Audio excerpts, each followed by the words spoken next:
and welcome back to another anime episode review. I am the Rat, and this is the Rat's Nest. I'm joined as always by Kyle. Say hi, Kyle.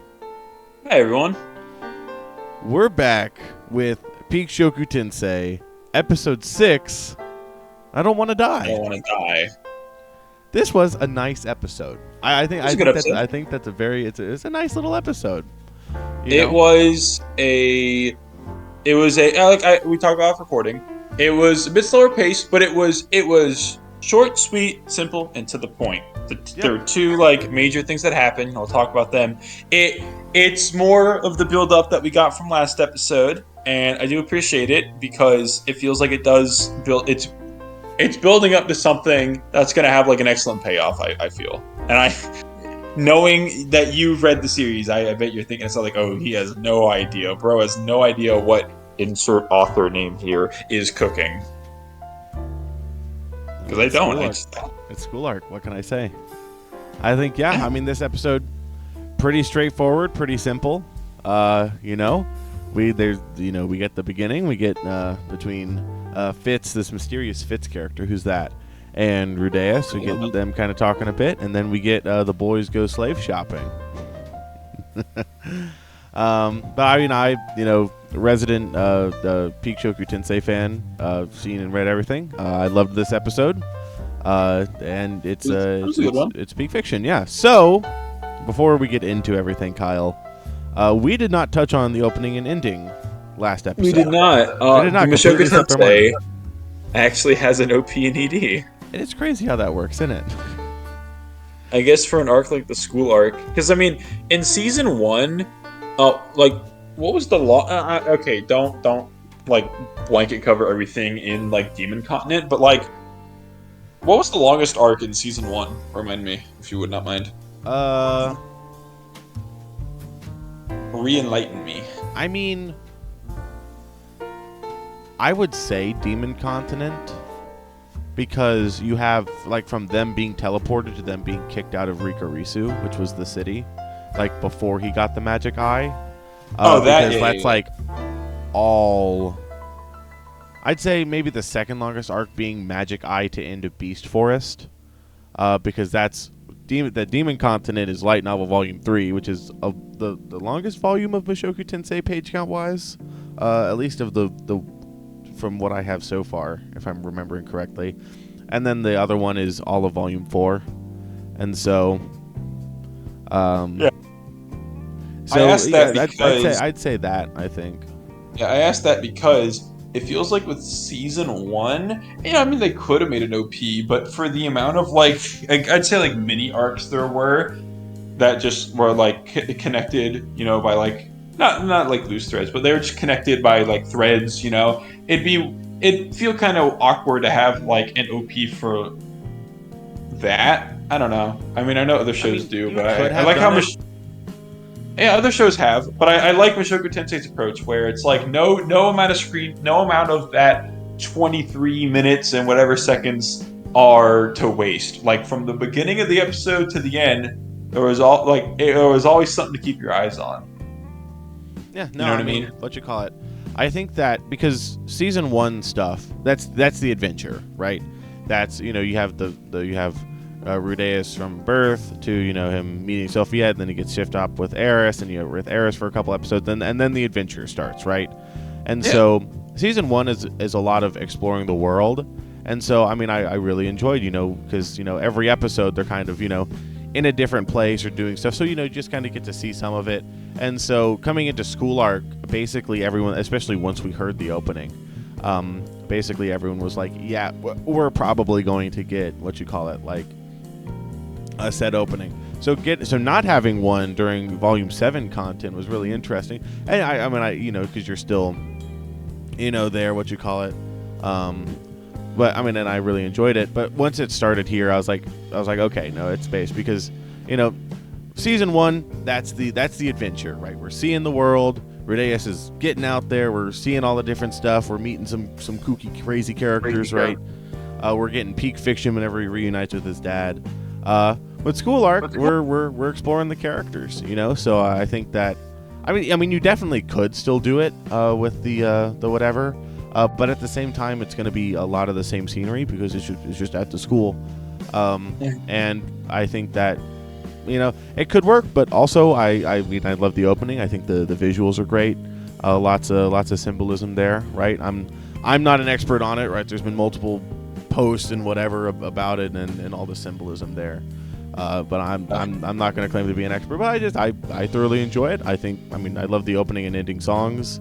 I really enjoy the ending as well. Some of the imagery there, I think it's just super super solid. I mean, and this next bit isn't about the episode itself, which we should probably talk about soon. But it feels like, and this is a good thing. It feels weird having there be like an entire season dedicated to adventuring and then the school arc, because it feels like a lot of the times it would be handled like, okay, they go to school first, they learn the skills, and then they set off an adventure. And I kind of like the opposite way of he does this adventuring first, and then those accolades and achievements allow him to go to school to further, pursue the plot. Yeah, no, I mean, the whole structure of Mushoku Tensei, right? And then there's, after school arc and everything and knowing all that. I mean, I really enjoyed the structure of it. I think that like story-wise, it's structured really well. I think that being able to explore the world, especially in an isekai, to get to explore basically the whole world. I mean, not everything. Maybe, we get to see most of it, get to meet all kinds of different It's good world building. Yeah. And so then it's like, okay, we're back. And, especially, it feels like you go on a journey. And so then it's like, we're settled down now, right? So, I mean, like you were saying, slower paced episodes, right? But, I mean, that's just going to happen, where Rudeus is settled down a little bit. And so I personally, I really enjoy the structure of Mushoku Tensei like that. Yeah. I mean, again, to transition to the actual episode, that was a good episode. It wasn't a whole lot of meat on the bone this time, but I feel like the trade-off is like there's gonna be a lot to gnaw on later. There's gonna be a lot of stuff to discuss later. It's building up to something, and I can at least respect that. Because, not everything can be like constant excitement. You gotta have some downtime to make the exciting moments feel more exciting. To be like, oh my god, like, yes, this is happening, guys. It's actually happening.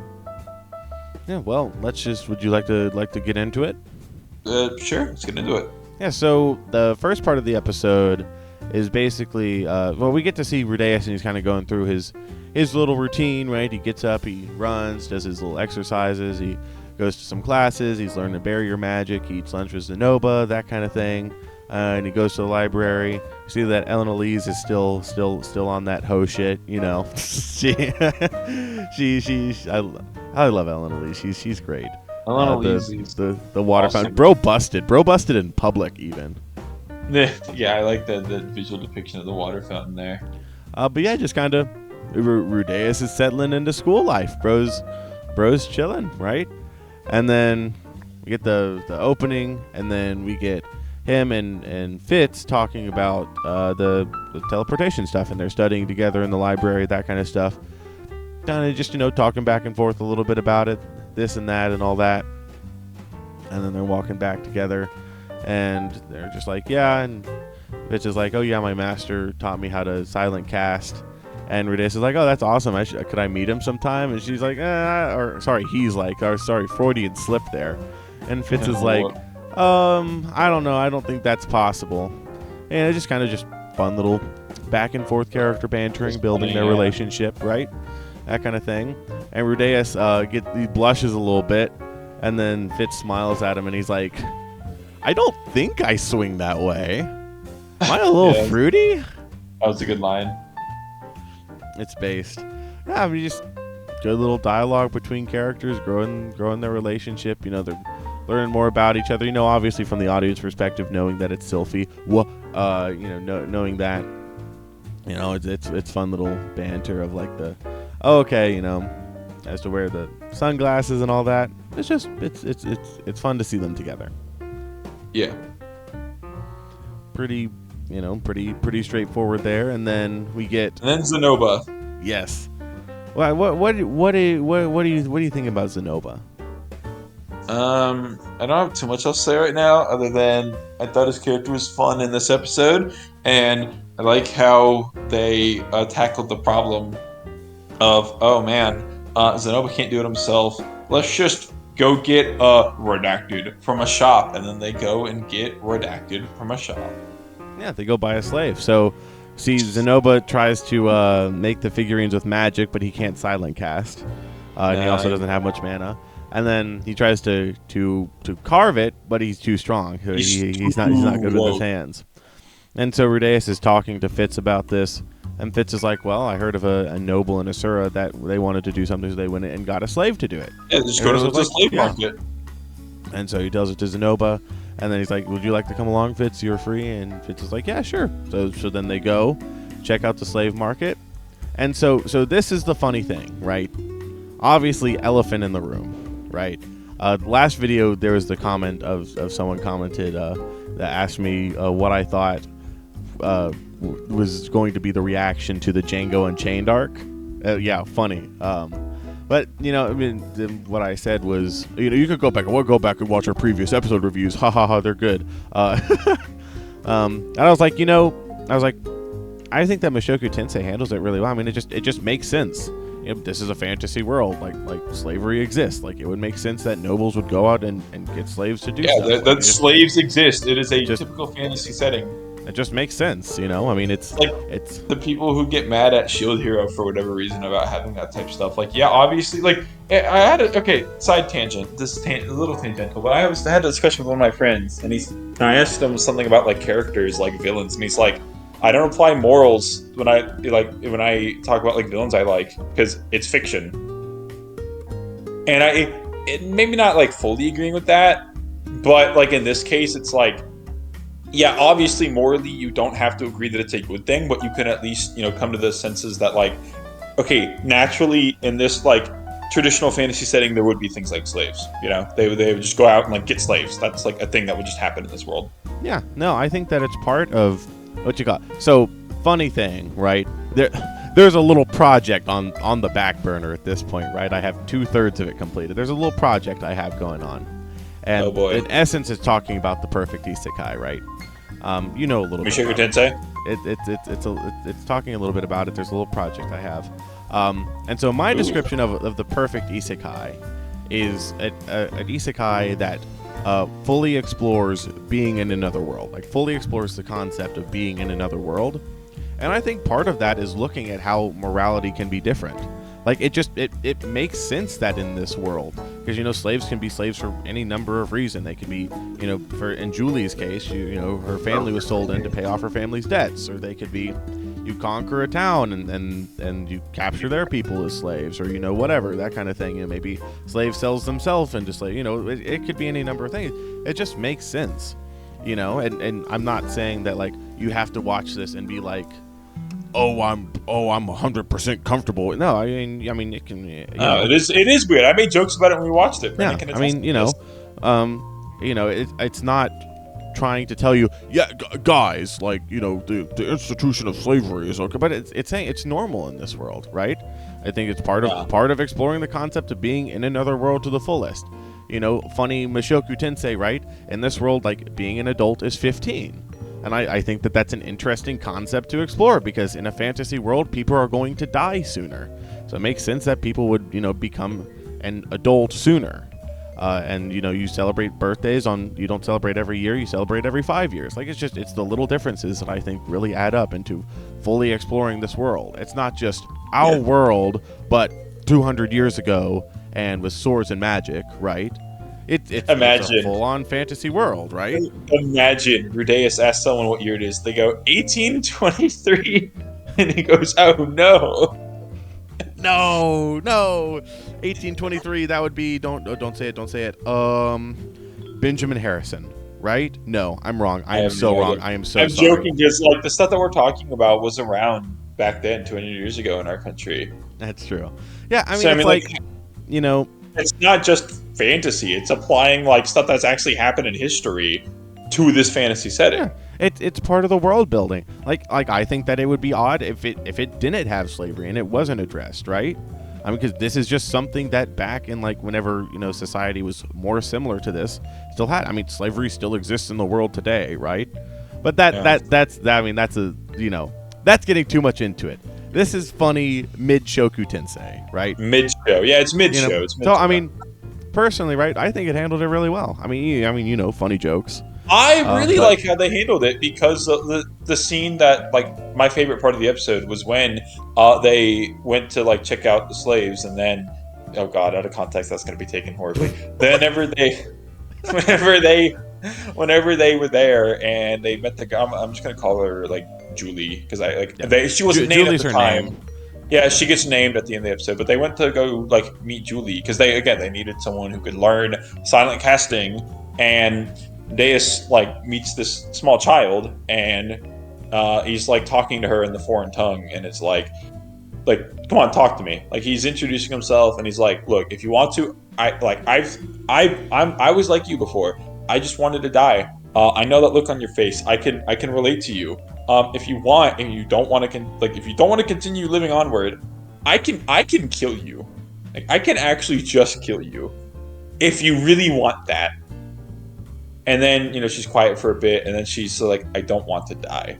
Because at first it's that's what it looked like, and that's what she kind of implied. But then she tells Rudeus openly I don't want to die, and Rudeus is like, you know what? That's good enough. It's not a I want to live, but I don't want to die also works. And so he takes her in, and basically gives her is starting to do something good with her. Yeah, I guess good as you can in that situation. I mean, I think that this is a great little character moment for Rudeus, because we get to see him, and he's like I've seen those eyes before, right? Because he had those eyes himself. He was in a situation that felt hopeless, and he just wanted to die, right? He's like, I have no hope for the future, and he was thinking, he's like, well, I could buy her and I could give her a job and all that, but if she has no will to live, that's not going to help her, right? I can't force her to do something forcing her to do something she doesn't want to do isn't going to help her, right? If she didn't have a will to live, then and personally, I don't think there was any way Rudeus was actually going to kill her if she said, I do want to die. He just wouldn't have bought her. It was kind of a test for her to be okay, is this going to work out? And of course, she passed with flying colors. And so I really like that character moment where Rudeus was like, yeah, no, his little test. It shows how he's matured. I personally really liked it. Two details that weren't explicitly said. One of them might be said next episode, but just what you call it. The language he was speaking was fighting god tongue, which he learned that's cool. in Volume 2, whenever he was with Eris before the displacement incident. That was fighting god tongue. And then 2, Julie is Zenoba's. Zenoba bought her. It's not a dual thing. She's not Rudeus' slave. It's Zenoba. He bought her because it's Zenoba. He wants her to make figurines. Yeah. So that wasn't explicitly said. It probably will be explicitly said next episode. But I just wanted to go ahead. Because it's a detail that in the line. So it's a minor thing. Mm-hmm. But yeah, and then we get to see the end of the episode, and we get to see Rudeus is teaching Julie magic and just lessons, just in general, reading and writing, that kind of thing. And Zenoba is teaching her about figures, right? Funny Zenoba man. But yeah, no, I think that it's a super solid slice of life episode. I thoroughly enjoyed my time with it. Yeah. All in all, good episode. I once again see it more so as an extension of this bridge that's building toward an exciting arc or exciting moments to come to the future. Yeah, it's again, as me personally, just a bit slower pace. I still like the episode. I don't know. I guess we're just hearing about the school arc for so much. I don't really know what I expected going into it, since it's been me when they're at school. Yeah, but Mushoku Tensei fans, I am excited to see what happens next. Because what was the next episode title? Let's see exactly. Kidnapping Beast Girls. The kidnapping and confinement of Beast Girls. I'm so ready. I am so ready for this episode. Boy. It's gonna be a fun one. I'm very much looking forward to it. that title sounds hilarious, and I feel like this is finally, that's what we've been waiting for. Well, any final thoughts, Kyle?